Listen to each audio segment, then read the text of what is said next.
कर ही रहे हैं और साथ ही लोकसभा चुनाव को लेकर अगले साल होने वाले हरियाणा में विधानसभा चुनाव को लेकर तमाम मुद्दे और क्या कुछ रणनीति पार्टियों की तरफ से होगी, ऐसे अहम मुद्दों को लेकर लगातार चर्चा हो रही है। और कुछ ही देर में हमारे साथ होंगे हरियाणा के सीएम, और उससे पहले एक सेशन अपने आप में बेहद खास, और इस सेशन को होस्ट करेंगे यशवीर काद्यान, मेरे वरिष्ठ सहयोगी, और इस सेशन के गेस्ट होंगे बिप्लब देव, बीजेपी प्रभारी। सब जोरदार तालियों से स्वागत कीजिए सर का। बिप्लब देव जी, बीजेपी प्रभारी, प्लीज कम ऑन स्टेज।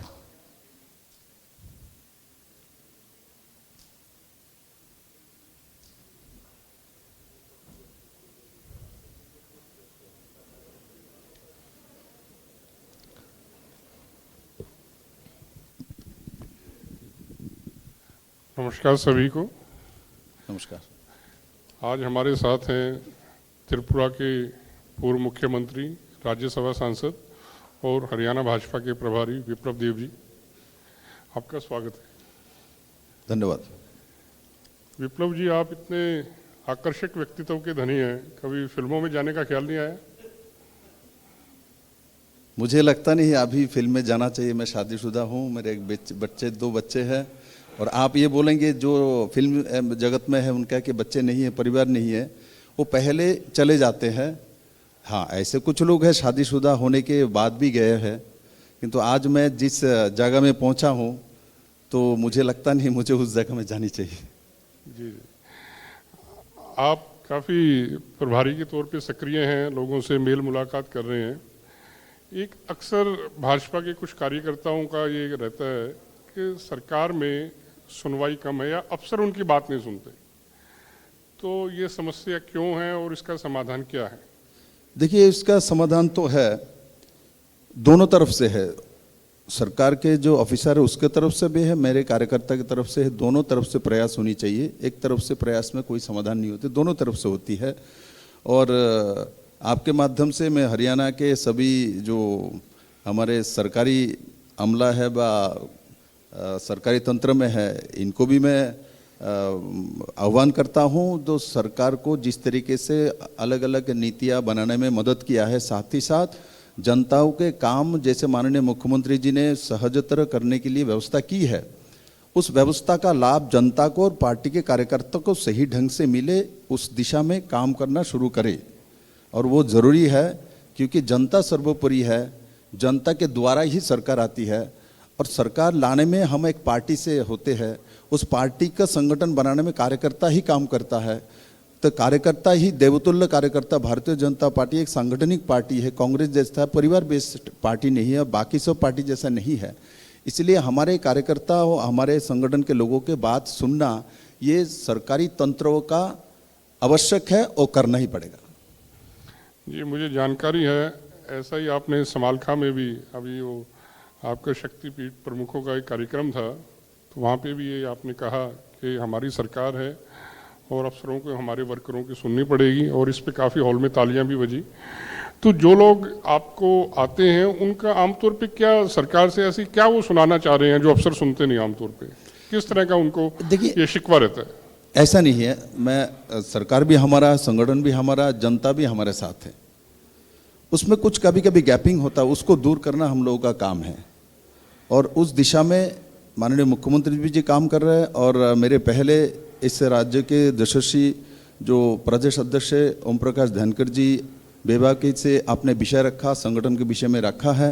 मुझे नहीं लगता हरियाणा में आज तक किसी पार्टी का ऐसा संगठन थी व होगी। और साथ ही साथ जो सरकार मनोहर लाल खट्टर जी के नेतृत्व में एक ट्रांसपेरेंट सरकार दी है, ना पर्ची और ना खर्चा, और इस तरीके से नौकरी देना, किस रेडी वाले के बेटा है उसको पता ही नहीं उसके बेटे को नौकरी मिल गई, ये हरियाणा में कभी नहीं हुई थी। और कभी जब कभी कुछ नहीं हुई, जो नहीं हुई थी वही भाजपा करता है और इस राज्य में करके दिखाया है। और मैं आपके चैनल के माध्यम से मेरे कार्यकर्ता को भी बोलता हूँ, हमारे नेतृत्व को भी मैं बोलता हूँ, साथ ही साथ जो सरकारी व्यवस्था है, तंत्र है, वो भी हमारा है, वो उनका नहीं है, वो हमारा ही है। जनता ने हमको राय दिया सरकार चलाने की, और हमने पार्टी से मनोहर लाल खट्टर जी को नेता चुना, और उनके नेतृत्व में मंत्रिपरिषद काम करती है। इसलिए हमारा दायित्व है वो काम जनता का करना है और सही ढंग से करना है, और इसमें कोई भी तंत्र नीचे हो और ऊपर हो, देरी नहीं होना चाहिए, काम तुरंत होना चाहिए। जैसे कि प्रदेश अध्यक्ष जी अभी बोल रहा था, मैंने देखा जो भाई आप धीरे धीरे यहाँ से चलते चलते आज लाइव में आ गए, तो ऑफिसर लोगों को भी व्यवस्था को लाइव में रहना चाहिए और ऑफलाइन में काम नहीं चलेगी। इसके ऊपर सरकार बहुत कड़ाई से काम करेगी। जी सर, प्रभारी के तौर पे आप के सामने या आप अपने मन में आपकी सबसे बड़ी चुनौती क्या है हरियाणा में? देखिए, चुनौती स्वीकार करना भारतीय जनता पार्टी का कार्यकर्ता का काम है, धर्म है। चुनौती से उठ के आना भारतीय जनता पार्टी के हर कार्यकर्ता का एक स्वभाव है। जैसे कि आप देखिए, सबसे बड़े चुनौती हमारे माननीय प्रधानमंत्री आज जो है नरेंद्र भाई मोदी के सामने थी, चाहे तो गुजरात का आर्थिक व्यवस्था हो, चाहे गुजरात के इकोनॉमिक कंडीशन हो, और चाहे उनके बारे में अपप्रचार करने की जो कांग्रेस की उस समय सरकार की जो व्यवस्था थी, उसमें से माननीय प्रधानमंत्री जो उस समय मुख्यमंत्री थे वहाँ से निकला, 13 साल में सरकार चलाई, उसके बाद एमपी बने और देश के प्रधानमंत्री बने और हर चुनौती को स्वीकार करते हैं। कोरोना से बड़ा चुनौती माननीय प्रधानमंत्री जी के पास सबसे बड़ा चुनौती वही थी, उसको भी पीछे करते हुए देश के इकोनॉमी को आज दुनिया के 5वीं इकोनॉमी में लेके जाके माननीय प्रधानमंत्री ने दिखा दिया ये भारतीय जनता पार्टी के कार्यकर्ता किस तरीके से काम करता है। और चुनौती जो आप राज्य सरकार के बारे में, राज्य के संगठन के बारे में आप कहते हैं, और हम सब छोटे बड़े चीज़ को चुनौती मानते हैं और कोई भी संग्राम को हम छोटा नहीं देखते हैं। और स्वाभाविक तौर पे हरियाणा में भाजपा के बिना दूसरा कोई पार्टी मुझे दिखता नहीं है, और दिखता भी वो एक परिवार दिखती है। और ऐसा आपको उदाहरण देता हूँ, आप देखिए कभी कभी सपेड़ा आता है और गली गली में बैठ जाता है, बाजार में बैठ जाता है, सांप को दिखाता है, लोग जम जाता है। बहुत लोग 50, 100, 100, 200 जम के देखता है, सांप नाच रहा है, ऐसा कर रहे, बीन बजा रहा है, तो लोग उनको लगता है सभी मेरे पास आ गया, बाद में वो दवाई बेचने वाला है अपना। तो जैसे ही सांप का नृत्य बंद होती है और अपना दवाई निकालता है, लोग धीरे धीरे निकलना शुरू कर जाता है। हरियाणा में भी कांग्रेस और बाकी सब दल वही करता है, जब नाचता है सब लोग देखता है, जैसे ही अपने विषय रखता है वे कांग्रेस का सत्ता और सरकार के बारे में बात करता है, तो हरियाणा के जनता भाग के मोदी जी के पास चला जाता है। वो 2019 के निर्वाचन में भी देखी और विधानसभा में देखी, दोनों सत्ता हमारे पास आई है। विप्लव जी, आप गठबंधन में हैं, सरकार चला रहे हैं जजपा के साथ, बीच बीच में कई तरह की बयानबाजी होती रहती है दोनों तरफ से। तो मेरा सवाल ये है कि जो जजपा के साथ जो गठबंधन है भाजपा का, वो कितना लंबे समय के लिए है? क्या आने वाले जो विधानसभा और लोकसभा के चुनाव हैं उसमें भी ये गठबंधन रहेगा? देखिए, मैं ज्योतिषी तो नहीं हूँ, मैं कह नहीं सकता हूँ कितना तक चलेगी। मैं इंसान हूँ और ज्योतिष विद्या मैंने सीखा नहीं। अब हमारे साथ है, यहाँ तक मैं कह सकता हूँ, अभी है, और आगे क्या होगा मैं भविष्यवाणी नहीं कर सकता हूँ। मैं इतना कह सकता हूँ, मैं बीजेपी का प्रभारी हूँ, तो बीजेपी के सरकार और बीजेपी का संगठन कैसे सशक्त हो सकता है उसका काम मुझे दिया हुआ, वो मैं सशक्ति से करूँगा। और हरियाणा में भारतीय जनता पार्टी का सिर्फ उस समय 75 पार था, इस बार पूरा पार करेंगे, उस दिशा में काम करेंगे। जी विप्लव जी, मुख्यमंत्री मनोहर लाल जी के अब तक के कार्यकाल को किस तरह से देखते हैं आप? देखिए, मुख्यमंत्री का कार्यकाल एक स्पष्ट और दूरदर्शी मुख्यमंत्री के नाते आप काम कर रहे हैं, और साथ ही साथ मैंने देखा एक उनके अंदर सरलता है, साथ ही साथ एक अच्छे प्रशासक जो कि हरियाणा में ज़रूरत है। और इनकी सरकार की सबसे बड़ी बात है स्पष्टता और एकाग्रता और ट्रांसपेरेंट सरकार। हरियाणा में कोई भी नौकरी होती थी पुराने सरकार रहते हुए, जो मैंने पहले बोला, बिना पर्चे और बिना खर्चा नहीं होती थी। आज हरियाणा ने उस अपवाद से मुक्ति मिली। हरियाणा को, इस सुंदर भूमि को बदनाम करके रखे हुए थे, इस पानीपत के भूमि को, कुरुक्षेत्र की भूमि को, इतने मेहनत करने वाले लोगों का भूमि हो, इस भूमि को इतना बदनाम करके रखे हैं। किंतु मोदी जी के मार्गदर्शन में, मनोहर लाल खट्टर जी के नेतृत्व में और हमारे यशस्वी प्रदेश अध्यक्ष जी के सांगठनिक क्षमता बल में आज हरियाणा देश में किस लिए जाना जाता है? हरियाणा इसलिए देश में जाना जाता है, दुग्धोत्पादन में नंबर 2 है।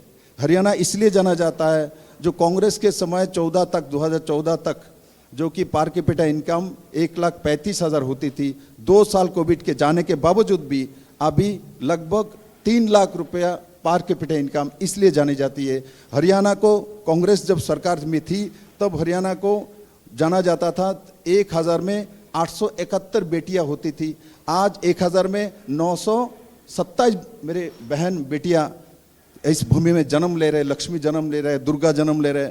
तो हर जगह पे जो पैरामीटर बताता है, जो पुराने सरकार हमारी सरकार में रात दिन अंतर है, और हरियाणा की जनता इसको जानती है और समय पर उसका विचार भी करती है और उसका रिजल्ट भी आपको समय पर दिखेगा। ये ठीक है विप्लव जी, आमदनी आप कह रहे हैं आंकड़े ऐसे आए हैं और हरियाणा में अब जगह जगह ऐसे होर्डिंग भी हैं जहाँ पे लोग माननीय प्रधानमंत्री और माननीय मुख्यमंत्री जी का आभार प्रकट कर रहे हैं कि उनकी आमदनी बढ़ गई है। लेकिन ग्राउंड पे जो हालात हैं, आपको भी आके लोगों ने धन्यवाद किया कि हमारी आमदनी पहले इतनी थी और अब इतनी हो गई है। कुछ आपके पास ऐसा फीडबैक या लोगों की तरफ से इस तरह की कोई बात? नहीं, मुझे दोबारा आप रिपीट करेंगे? मैं कह रहा हूँ ये ठीक है कि आमदनी बढ़ी है आंकड़ों में, लेकिन यथार्थ के तौर पे बात करें, धरातल के तौर पे बात करें, कि आपसे भी लोग आके कहते हैं ऐसा कि हमारी पहले आमदनी इतनी थी और पिछले 8 साल में अब हमारी आमदनी डबल होगी, ट्रिपल हो गई है, इतना इजाफा हुआ? देखिए, ये आके मुझे बहुत लोग कहता है जैसे हमारे यहाँ जॉब क्रिएटर बड़े हैं, हमारे इंडस्ट्री बड़े हैं, हमारे गुड़गांव हमारे पास है, फरीदाबाद हमारे पास है, बहादुरगढ़ तक बहुत डेवलप्ड हो रहा है, वो दिखता है, लोगों की इनकम बड़ी है। इसीलिए तो आप देखो हरियाणा में जिसका पास 1 मंजिला बिल्डिंग 2 मंजिला उठ रहा है वो दिखता है, आपको बोलने का ज़रूरत नहीं है। एक समय तो हरियाणा में ऐसा भी होता था, किसी किसी का कार्यकाल मुख्यमंत्री का ऐसा भी होता था, मुख्यमंत्री निकला है काफिले से प्रवास करते समय कहीं गाँव में 3 मंजिला बिल्डिंग देख लिया, बोले ये बिल्डिंग नया है, ये किसका है रे, चलो 2 रूम हमको दे दिया करो और सामने वाला प्लॉट हमारे नाम से कर दो। ऐसा भी हरियाणा में चलती थी। आज मुख्यमंत्री जी ऐसा चलता है, हमारे मंत्रिपरिषद के सदस्य चलता है, ऐसा नहीं करता है। बरं कोई गरीब का कुटीर मिल जाए तो वहाँ बैठ के 2 रोटी खा लेता है। इतना परिवर्तन हरियाणा में हुई है। विप्लव जी, आप हरियाणा सरकार तीसरी दफा सत्ता में आए, कितने आश्वस्त हैं आप? जब भी चुनाव होंगे आपको लगता है कि मनोहर लाल जी तीसरी दफा आएंगे? देखिए, मैं ओवर कॉन्फिडेंट नहीं रहता हूँ, किंतु कॉन्फिडेंट रहता हूँ। इसलिए रहता हूँ क्योंकि हमारे पास इतना कुछ होने के बाद मैं कैसे मैंने मेरा विश्वास कैसे खो सकता है? मेरे सामने भी जो बैठे हैं हमारे ही मंत्री बैठे हैं, मेरा ही प्रदेश अध्यक्ष बैठे हैं, मेरे ही संगठन के लोग बैठे हुए हैं। तो हर जगह पे भारतीय जनता पार्टी के कार्यकर्ता हर सेक्टर में पहुंचा हुआ है। मैं संगठनिक दृष्टि से देखूं तो कांग्रेस का तो कार्यकारिणी भी नहीं बन पाया, मंडल और शक्ति केंद्रों, डिस्ट्रिक्ट, ये सब तो कल्पना ही नहीं कर सकता है। जो मैंने आपको पहले ही बोला, कांग्रेस के जो न्यूसेंस वैल्यू तैयार करके धरने और ये सब रचना करके अपने आप को जिंदा रखना चाहता है। इनके पास जिंदा रखने के लिए भी ऑक्सीजन उधार के रखना पड़ता है। हम ऑक्सीजन प्लांट लगा के बैठे हैं, दूसरों को देने वाले हैं, हम देते हैं और वो लोग ऑक्सीजन उधार करके लाता है। आज पूरे देश में, सिर्फ हरियाणा में नहीं, पूरे देश में कांग्रेस ऑक्सीजन में, वेंटिलेटर में चल रहा है। तो इस स्थिति में हरियाणा के लोग जानते हैं, हरियाणा के लोग शक्तिशाली है, हरियाणा के लोग प्रभावशाली है, हरियाणा के लोग बुद्धिमान है। हरियाणा के लोग जहाँ शक्ति है उसके साथ रहता है। मोदी के पास शक्ति है, भक्ति है और देशमातृका का प्रति उनका निष्ठा है। वो कांग्रेस के पास, बाकी दलों के पास नहीं है। इसलिए हरियाणा के पास जो भी शक्ति होता है, मैंने देखा लोकसभा इलेक्शन में 2019 में भी 10 के 10 जात पात पंथ सबको परास्त करके जो लोग इस राजनीति करता है उसके बाहर जाके मेरे हरियाणा के लोगों ने दिखा दिया, मोदी है तो मुमकिन है। सर, हमारे पास समय का अभाव है, एक आखिरी सवाल, आप भाजपा का मुकाबला कौन सी राजनीतिक पार्टी से मानते हैं? कांग्रेस भी है, आम आदमी पार्टी भी कह रही है हम हरियाणा में सरकार बनाने जा रहे हैं, तो आपके ख्याल से आपका मुकाबला किससे है? देखिए, लास्ट में जिनका नाम लिया है तो इनका तो क्या क्या दिल्ली में चल रहा है आपके पास, वो पहले उससे लिपटरा कर ले, अपने परिवार को संभाल ले, उसके बाद हरियाणा के विषय चिंता करो तो अच्छा है। बाकी यहाँ हरियाणा में जो भी रीजनल पार्टी है वो इनका अस्तित्व कितना है आप भली भांति जानते हैं। और मैंने आपको एक ही शब्द बोला, हरियाणा शक्ति के साथ रहता है, भक्ति के साथ रहता है, राष्ट्रभक्ति के साथ रहता है। इन सभी पार्टी के पास परिवारवाद के बिना कुछ नहीं है। जो कि हरियाणा लोगों का जो स्वभाव है उस स्वभाव से भारतीय जनता पार्टी के पास है। इसलिए अपने आप ये ऑटोमेटिकली भाजपा के तरफ जाती है, ये मेरा विश्वास है और वही होने वाला है 2024 में, लोकसभा में हो और राज्य की विधानसभा इलेक्शन हो, दोनों में हरियाणा के लोग उसी दिशा में अपना विश्वास जाहिर करेंगे। ऐसा मेरा पूर्ण विश्वास है। शुक्रिया आपका विपुल जी। धन्यवाद। बहुत बहुत शुक्रिया बिप्लब देव जी। आज इंडिया न्यूज़ हरियाणा के कार्यक्रम मंच में अपना कीमती समय निकाल कर आने के लिए, और तमाम यहाँ पर मौजूद जो जनता है, इंडिया न्यूज़ हरियाणा के दर्शक हैं, उन्हें संबोधित करने के लिए आपका बहुत बहुत आभार।